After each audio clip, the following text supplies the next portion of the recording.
and welcome to the Food and Beverage Leaders Podcast. I'm Andy Barr, owner of Barr Transportation. We're so glad you joined us today. Now, our mission here is very simple at Barr Transportation. It's to provide you with the most reliable and honest national transportation for your goods, paired with proactive communication throughout the entire life of the load. Now, this podcast is designed exactly for you. It's for sales managers, produce managers, logistics managers, traffic managers, the entire C-suite, anyone else who really wants to perform at the top of their game in this global food and beverage industry. So whether you're big or small, West Coast or East Coast, this podcast is meant for you. Now make sure to stick around at the end of each show and we'll reveal how you can apply to be on the show yourself so you can grow your authority, build partnerships, and help your business boom.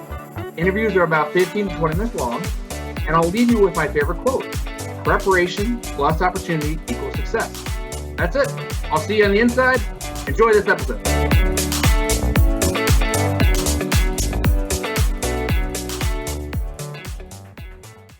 I'm Ben Cummings, and welcome to this week's episode of Food and Beverage Leaders. I have with me Brian Graham. Brian, how are you? Doing well, Ben. How are you doing today? I'm doing wonderful. So why don't we get started and you tell me a little bit about your company and who you work for? Yeah, so I'm the president, founder, and owner of Four Day Ray Brewing.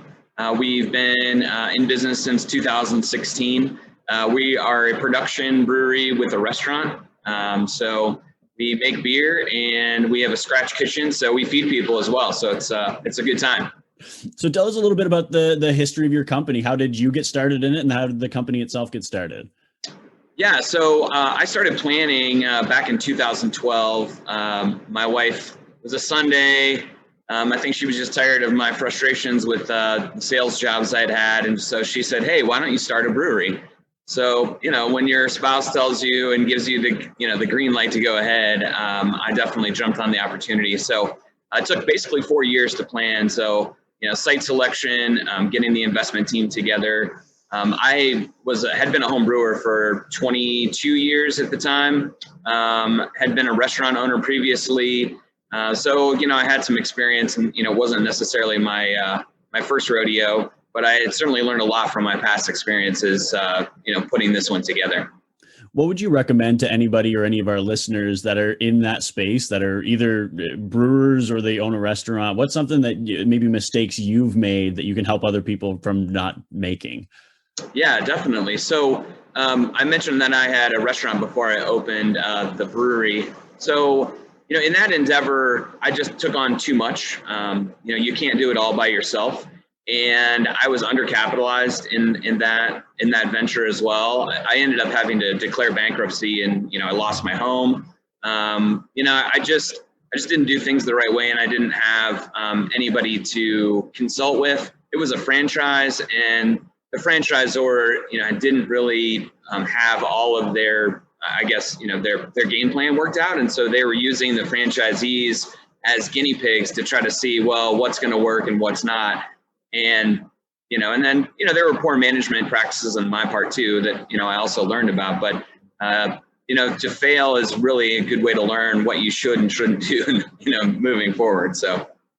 Who do you find is your ideal client? I guess being a restaurateur and a brewer, you might have a few different types of clients, but what is your sort of ideal client? Yeah, so we're in Fishers, Indiana, which is a suburb of Indianapolis. There's a lot of families in the area where the brewery is located.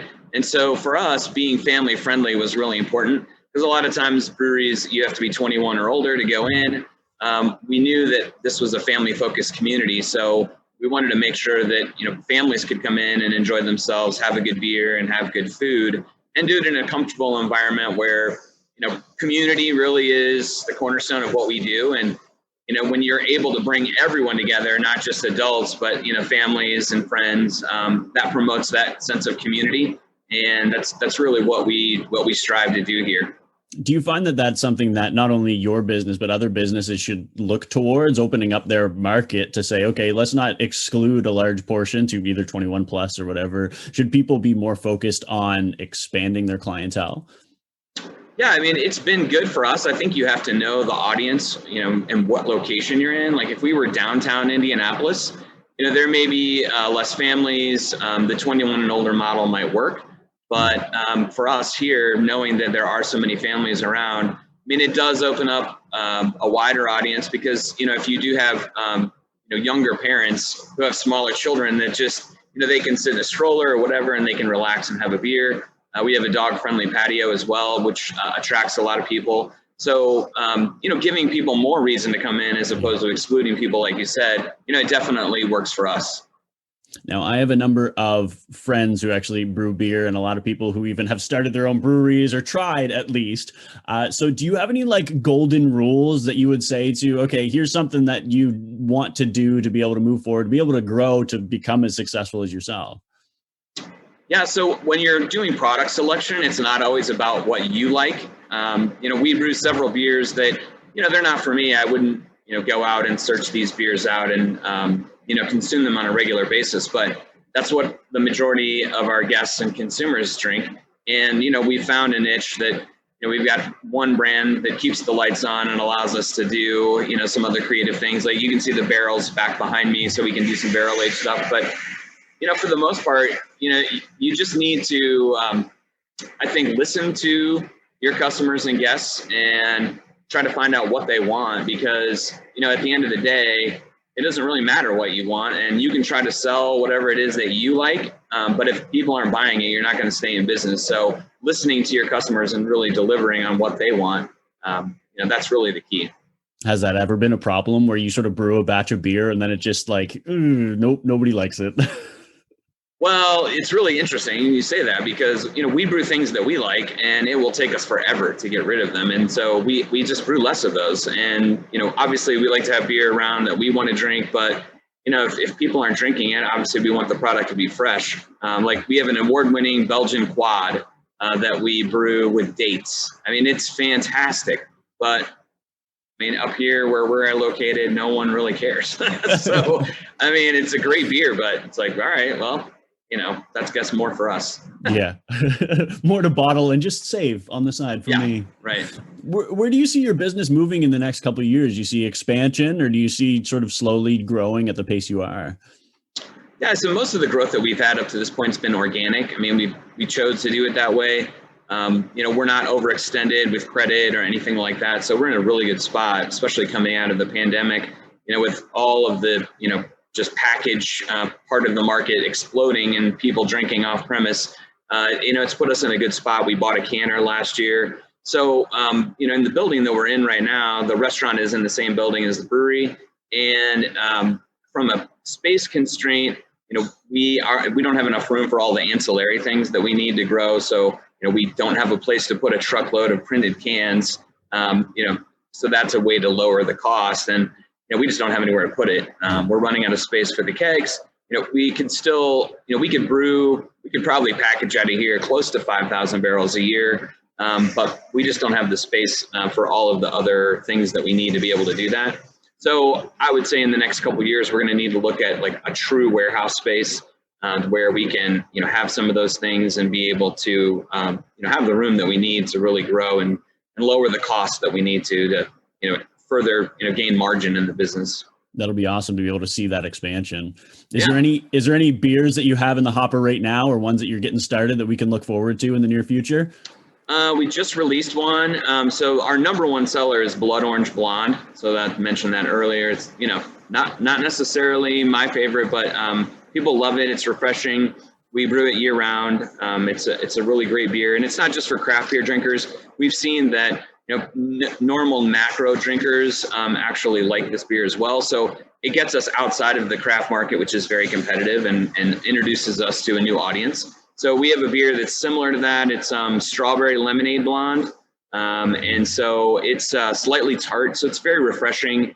Our fruited beers are not overly sweet. They're dry. And so you can have more than one of them. It's not like a sweet shandy that you're drinking. It's still a beer at the end of the day with nice, fruit notes to it. So, and then we've been working on our juicy IPA series as well. We have one that we're releasing this week called Falcon Car Wash. And that beer is brewed with all New Zealand hops. So it's lemon, lime, you get some pineapple in there and some tropical flavors. So those have been really well received as well. How many beers do you typically have going at a time? Do you have 10 or 12, or is it you focus on 5 or 6? Yeah, actually, so on draft at any one time, we'll have anywhere between like 12 and 16. Wow. Just depends on what time of year it is. Like we usually gear up in the summer because that's when like our clientele really does like the fruited styles. So like we'll have, we'll be releasing a blueberry this year again. We haven't had that for a couple of years, so that's kind of a, people just like weekly come in and ask, when are you going to have that beer back? So Soon. That'll be back. Yeah. And we also do a beer that we won an award for at the Great American Beer Festival. It's called Hot Pink. So it's a strawberry rhubarb jalapeno. And, obviously the peppers in it are very polarizing, but the people that like it really love it. And so, we always get questions about when we're asking, when we're going to be bringing that one back. And that's a seasonal for us. It's every July. It's really nice to have those unique ones that people sort of that stand out, right? That maybe help you win something or help you stand out in the market for sure. All right, Brian, where can people find more about you? Can they find you online, or where can they visit you even? Oh yeah, for sure. So we're just at 4dayray.com, and that's the number 4 spelled out, FOURDAYRAY.com. And then we're on regular social channels. You can pick up our products. We're in grocery stores, liquor stores. Then obviously you can always come to the brewery. And then we're at local bars and restaurants. We have distribution representation over half of Indiana, I would say. So most of that's concentrated in the middle of the state, and then we go south a bit. So we're working our way down towards Louisville, into some of the suburbs over there. So we've been just chipping away at the state, and like I said, conservatively growing to make sure that we can supply all the volume and make sure that our distributors are successful as well. Awesome. So if you are in Indiana or looking for a vacation, I guess, around the area from, I don't know if you could go adjoining states, or if you are looking for a decent beer or a decent night out, definitely go check them out. And everybody, thank you for listening to Food and Beverage Leaders. Thank you, Brian, so very much. Yeah, thanks, Ben. Appreciate you having me on.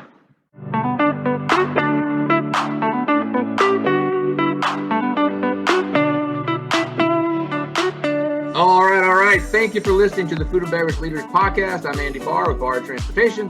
Now, if you are a successful leader in the food and beverage space, believe in your company, and want to share your story, really look no further.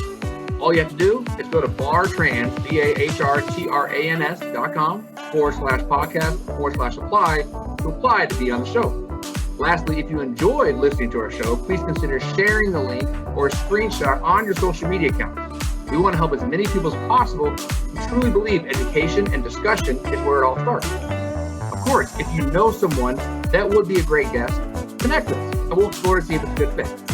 Again, thank you for listening to the Food and Beverage Leaders Podcast. And as always, we'll leave you with our favorite quote: preparation plus opportunity equals success. Now go crush life, and we'll see you again soon.